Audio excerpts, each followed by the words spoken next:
Een journalist zit in de gevangenis voor het naar buiten brengen van illegale oorlogsmisdaden. Buiten strijdt zijn vrouw voor zijn vrijheid. Het klinkt als een film, maar het is het levensverhaal van Julian Assange. Hij legde met zijn mediaplatform WikiLeaks misdaden van Amerikaanse en Europese legers tegen Irak en Afghanistan bloot. Vandaag wordt zijn journalistiek werk beloond met een heksenjacht en gevangenschap. Maar dat is buiten Stella Assange gerekend. Zijn vrouw die al jaren vecht voor zijn vrijheid. En vandaag heb ik de kans haar te ontmoeten. Welcome Stella to Brussels and thank you very much for this interview. Thank you. And we are of course are going to talk a little bit about the reasons why Julian is in prison. But first about you maybe. You grew up in South Africa and I heard that you heard about and you witnessed maybe the violence of the apartheid regime and the crimes of the apartheid regime, but did it had an influence to your decision to study law and to become a human rights lawyer? Yes, for sure. I mean, the South African apartheid regime was everything that was occurring within its borders was legislated, and this was an extremely brutal, authoritarian country towards the large majority of its population. It made me realize early on that the nature of power, of unbridled power, and that really the human rights safeguards, they're the only thing that really protect us in the end, because power at its core is raw, it's brutal, and it will seek to assert itself whenever it can. So you need to constrain it, and the law is one way, and one of the last ways of doing that. So for sure, I saw that as one of the tools one of the only tools that one has as someone who wants to fight for justice and a fair society to reach that. And it's also because of that drive that you joined the Julian Assange legal team to get him free. Yes, in 2011 I joined his legal team, and I immediately, so I had been following the WikiLeaks disclosures for some time, but really it was really on my radar in 2010. Like for most people who were, I don't know, watching the news or minimally interested in what was going on in the world. And I immediately recognized that this was a person who was doing something extraordinary, that it was a game changer, and that people in power were very obsessed with what kind of impact this would have on them, because it was actually making journalism truly effective as a democratic tool. So he created WikiLeaks and to cover up, to expose the state-sponsored crimes, etc. If you look at with the eyes of today, it's the Iraq, the revelations on the Iraq and the Afghan war. They started really the fuss about WikiLeaks, and why was it so important, these revelations, especially on the Iraq and the Afghan war? Well, so the Iraq and Afghan publications, they were leaked by Chelsea Manning, and WikiLeaks published them in 2010, and they were the most comprehensive insight into a war or into wars that had ever been accessible. So it was the Pentagon's own raw data of how many kills, where, how many people had been maimed, and so on. They kept all that information themselves. They kept it themselves, and then publicly they would deny it. So, look, the Afghan and Iraq wars were highly sanitized in the media. The way the reporters were allowed to report it was, through press conferences and by the Pentagon and so on, who control the information, and through embedded journalists and so on. And so the media had a dependency on the Pentagon, who hoarded the information. Of course, for Iraqis and Afghans, and the military, who was actually, the people who were actually fighting the war for the, the U.S. and so on, and European countries, they saw what it was like on the ground. But in terms of the media, they were receiving and reporting a very sanitized version. And this is a war, of course, in the case of Iraq, that was an illegal war that, we were lied into, that the immense majority of the population in Europe and in the US, I think, opposed. And yet it proceeded. And it revealed things like that the US had a record of 15,000 individual civilian casualties that they hadn't disclosed. And of course, they wouldn't disclose it, right? Because that might affect the viability of continuing the war, or of sending, soldiers to fight this war, or receiving the budget and so on. So it's purely political reasons why the Pentagon wouldn't disclose this. But imagine for these victims to not even be acknowledged, and that information, it belongs to the victims and their families, and it also belongs to the taxpayers who are paying for this war. Once Julian said wars are always started with lies, but can be ended with truth. And this war and lie, you see that it goes together, but why? Because wars are hell, quite literally. They're the opposite of our sense of basic humanity, and it's the brutality of war is just something that should naturally cause aversion to regular people, and so the interests that want to drive war are very obsessed with controlling the narrative around war. And that's why they say truth is the first casualty of war, because if the true reality of what's happening on the ground is known to the average person who doesn't have, a share in Lockheed Martin or whatever, who doesn't benefit from the bloodshed, the natural thing is for their humanity to say this has to stop. The killing has to stop. The destruction has to stop. It never serves any purpose. That's why it's so true what he says about the truth can start peace, because once the unmanipulated information about complex situations, where it's not about goodies and baddies, it's about, people dying and destruction and terrible things happening, and escalations because of short-term calculations, and you need a way out, and a way out requires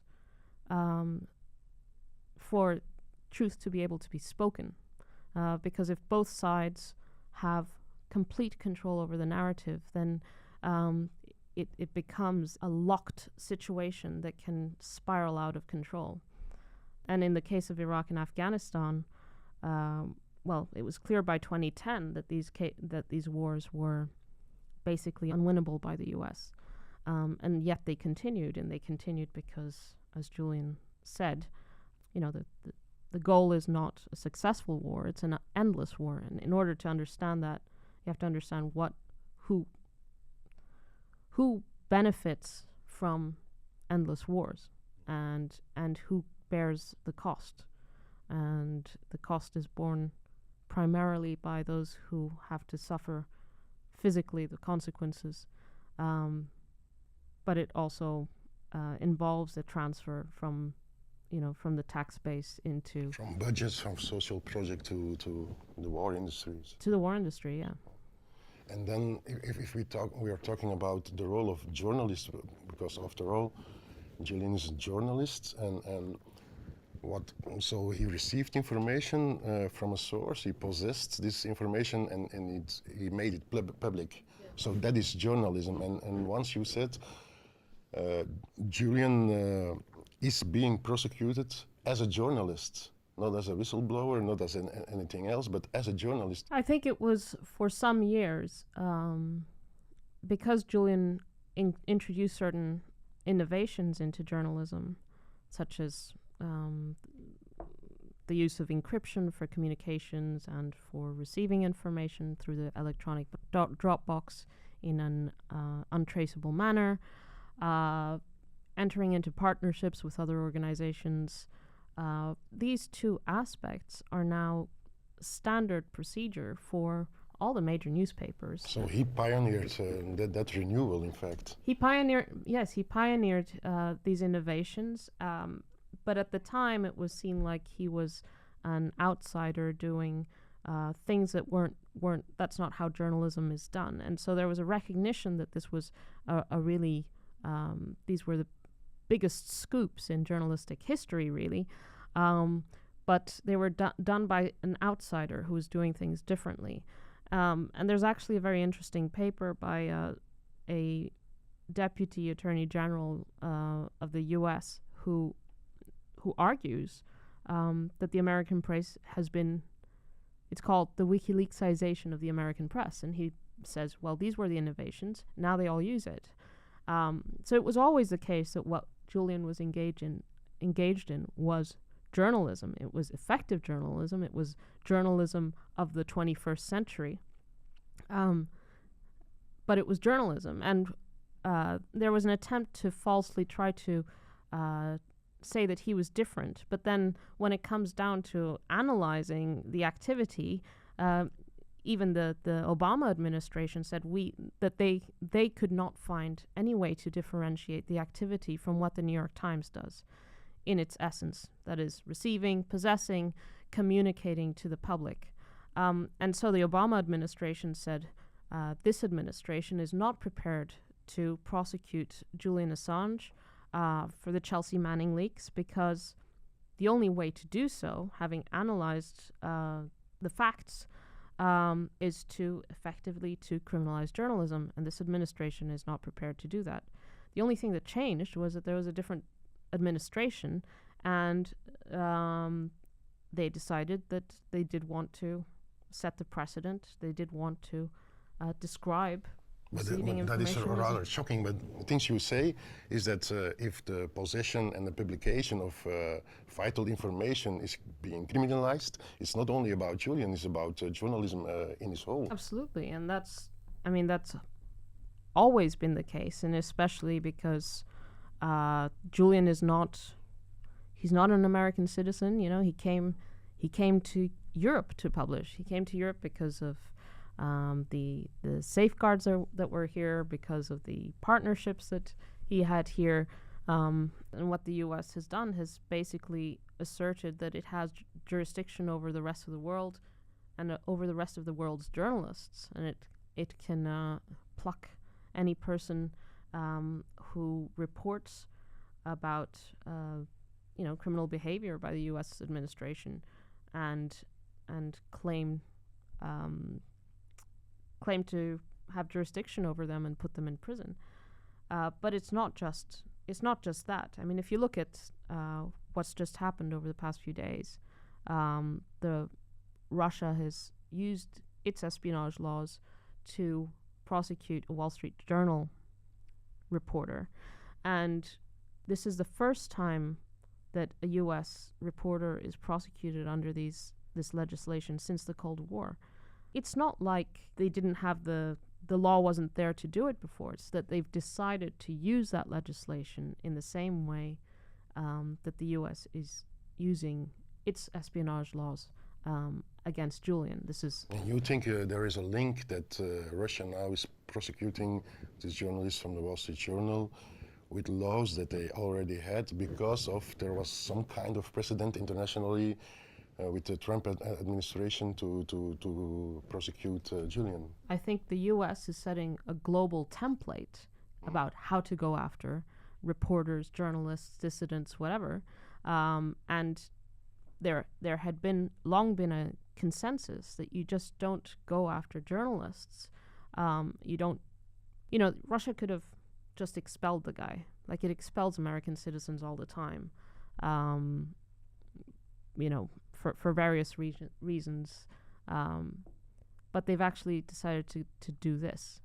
And I think as soon as Julian's indictment came down in the U.S., Bolsonaro went against Glenn Greenwald with a very similar accusation to the one that there was against Julian.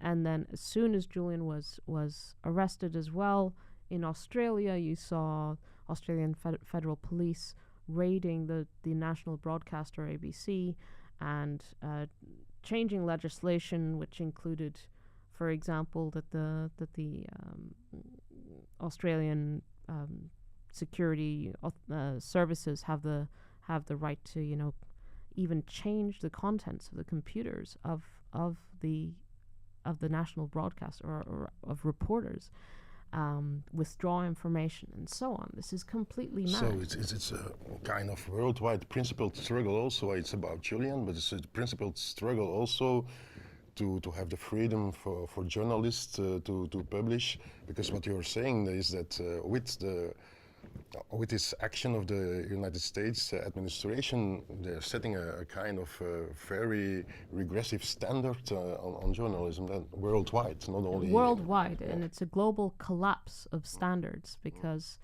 the United States has long used press freedom as one of its kind of political cultural exports, but now, when it sets such a high-profile precedent against a publisher or journalist who don't forget that the publications that Julian is indicted over, Iraq, Afghanistan, Guantanamo Bay, the diplomatic cables, they are the publications for which WikiLeaks and Julian have had the highest recognition for these very publications.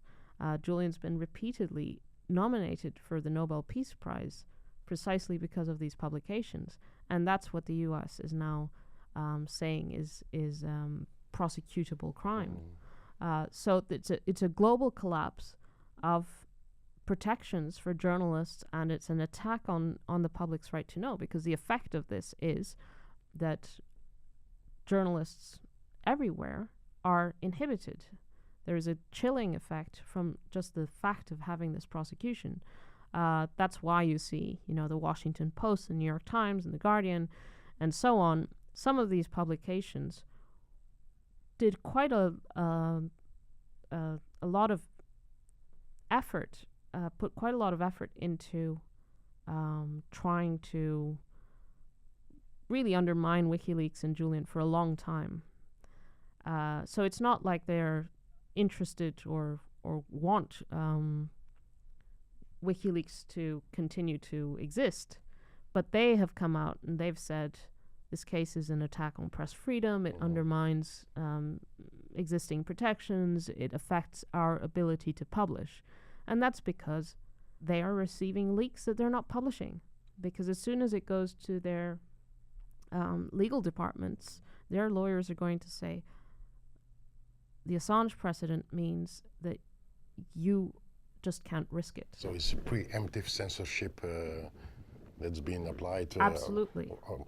From fear to be prosecuted by the United States. Already now, there is an inhibition to publish, which means that we as a public are not receiving information because journalists are not going to risk going to prison or spending huge amounts in legal fees when the administration, be it the U.S. administration or other administrations, are prepared to do this.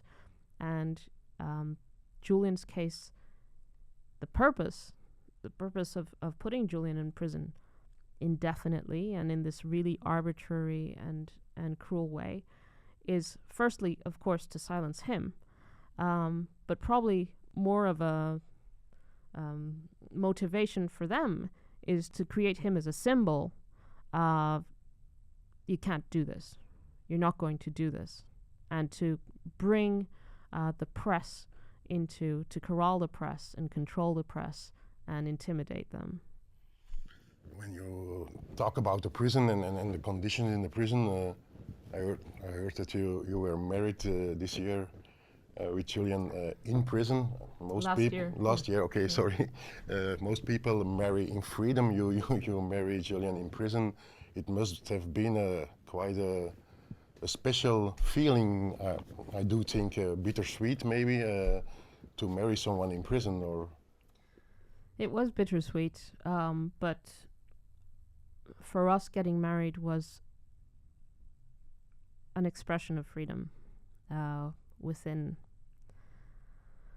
a prison. But that was our freedom to decide to marry and to actually go through with it. It was quite a long process to get it authorized. There was a lot of stalling by the prison. There was some threatened legal action by us. But eventually they allowed us to get married. They didn't allow the guests we wanted.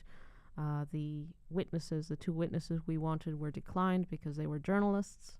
No journalists allowed. No journalists allowed. So in the end, it was just 6 people, including our 2 children. So it was Julian's father and his brother, and my mother and my brother, and the 2 kids, and that was it. And there were 2 guards in the room, of course. My wedding dress was designed by Vivienne Westwood, who recently passed away, and she was a great friend of ours and a huge supporter of Julian. And so her gift to us was to make this beautiful dress as a statement. And it was a win for us to be able to actually marry. And when Julian's free, because I do believe we will win this, obviously we're going to have to do a few belated celebrations. Our wedding, Julian's 50th birthday, my 40th birthday, they're all kind of pending celebrations. It's all on hold. So let's hope they will happen. And because if you see the situation in prison, the injustice Julian faces is a great injustice. And at the same time, you're talking about hope and you're warning against a sense of powerlessness. You're an optimistic lawyer, an optimistic fighter, but your optimism and your drive, where does it come from? Well, I think it comes from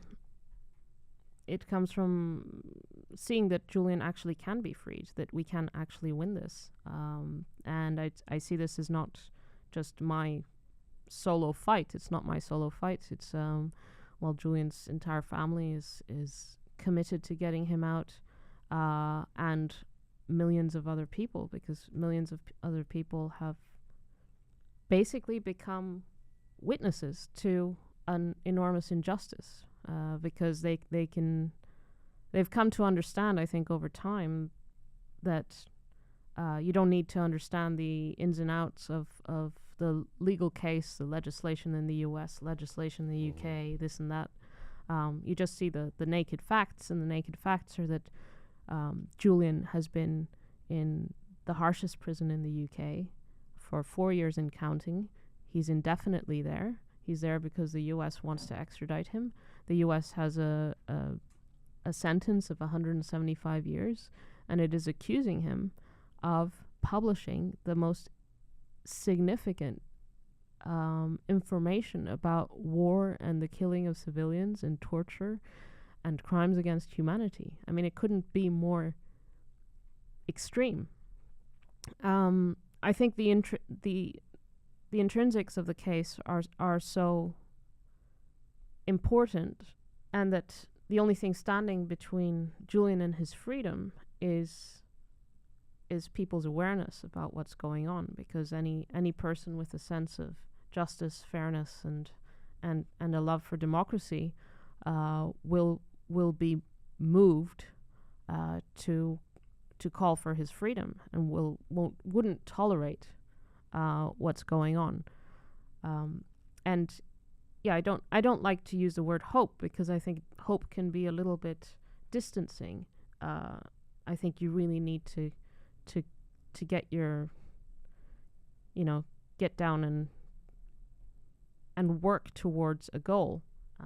And there are different ways of doing that. And some people protest on the street regularly. Some people just talk about Julian's case with their friends and family whenever they can. Some people, there